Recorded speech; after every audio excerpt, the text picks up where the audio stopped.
আসসালামু আলাইকুম প্রিয় বন্ধুগণ, এখন ঈসা মসীহের জীবনে নিয়ে এগিয়ে যাওয়া যাক।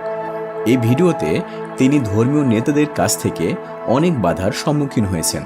তার শিক্ষা এবং অলৌকিক কাজ কি মাবুদ আল্লাহর কাছ থেকে নাকি শয়তানের কাছ থেকে এসেছে? মাবুদ আল্লাহ কি চান, তার নিয়ম মেনে নিতে নাকি তার মতো হতে? আসুন আমরা এইসব প্রশ্নের উত্তর আবিষ্কার করতে মথি 12 অধ্যায় 1 থেকে 21 আয়াত পর্যন্ত পড়ি। একদিন ঈসা একটা শস্যক্ষেতের মধ্য দিয়ে যাচ্ছিলেন। সেই দিনটা বিশ্রামবার ছিল। তার সাহাবীদের খিদে পেয়েছিল বলে তারা শীষ ছিঁড়ে ছিঁড়ে খেতে লাগলেন। তা দেখে ফরিসিরা তাকে বললেন, শরীয়ত মতে বিশ্রামবারে যা করা উচিত নয়, দেখুন আপনার সাহাবীরা তাই করছে।